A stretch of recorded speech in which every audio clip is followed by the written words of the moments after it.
Well, we're backstage with President Trump. Great to see you again, sir. Thank you very much.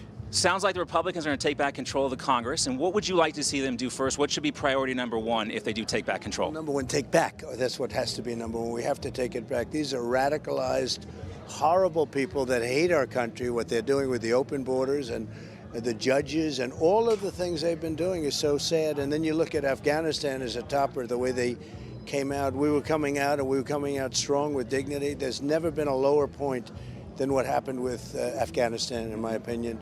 So we've got to, number one, we've got to win the House, and I think we can win the Senate also. We should win the House, maybe handily, and I think we should win the Senate. We heard some lock him up chants for Dr. Fauci out there. What about holding Dr. Fauci accountable? Well, he is accountable. He's somebody that has done some pretty poor work. You know, with me, he wanted to keep it open to China, keep it open to Europe. We would have lost hundreds of thousands more people. But he wasn't a big factor in my administration. But Biden has made him a big factor, and they have done a horrible job on COVID, or the China virus, as I call it. But they've done a horrible job. What would you be doing differently right now when it comes to COVID? Well, one thing, no mandates. The mandates are killing our economy. I'm convinced that when you have supply chain problems, you can't get paper, you can't get lumber, they can't build houses, they have no nails, they have nothing. And I think to start off with, the mandates are a disaster, and people just aren't working. You can't get people to work because of the mandates. So that would be the first thing I'd do, because I think it would straighten up, help straighten the economy.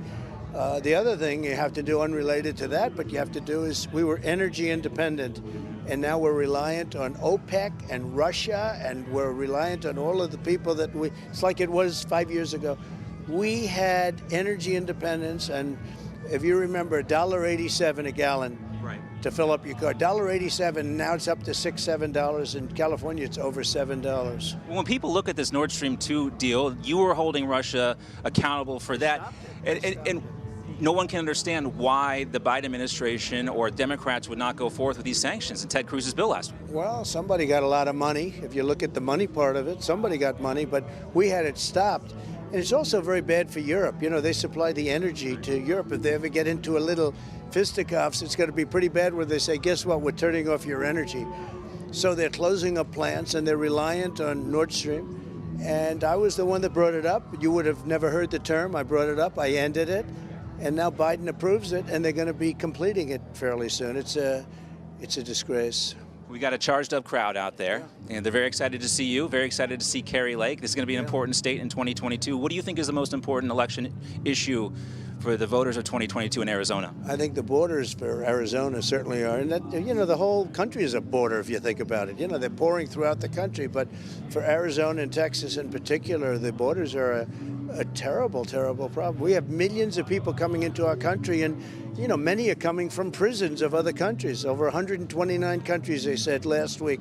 There are people from 129 countries. It's not just like Mexico and Honduras and, you know, et cetera. They had 129 countries, and they're emptying out their prisons. The United States is a dumping ground for a lot of people that are not the people that we want. And when it comes to the leadership of the GOP right now, what kind of letter grade would you give them? Leader McCarthy and McConnell. Well, I've been working well with Kevin, and we've been doing very well together, and we're working on the election, and I'd give him a very high mark. I'm not a fan of McConnell. I haven't been. I helped him get elected. Without me, he would have lost his race. And then he goes and makes stupid statements after January 6th, which was not my situation. This was just a stupid thing he did. But he's a bad leader. He gave them 2 months. That 2-month stay, that 2 months of adjustment gave them a power that they should have never had. So I'm not a fan of him, and I think he's hurting the party very badly. McConnell. All right, well, I got the wrap up here. What's the main message for this crowd tonight? Well, it's a message of love. I mean, our country's going to hell. Our borders are open. You take a look at what's happening with our economy and inflation, and you look at fuel prices. Nobody's ever seen anything like it, where it costs 4 times more to fill up your car today than it did a couple of months ago. I mean, 9 months ago.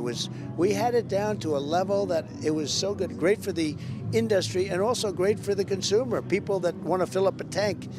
No, we're a country that's in serious trouble, but we'll turn it around. We're going to fight very hard. We're going to turn it around. I say, make America great again. All right. Mr. President, always great to talk. Thank you very much. Thank you. You got time for a quick selfie? Yeah, go ahead. All right. Awesome. Thank you, sir. Great. And there you go. We had to end it with a selfie. That's what you do, I guess, in 2022.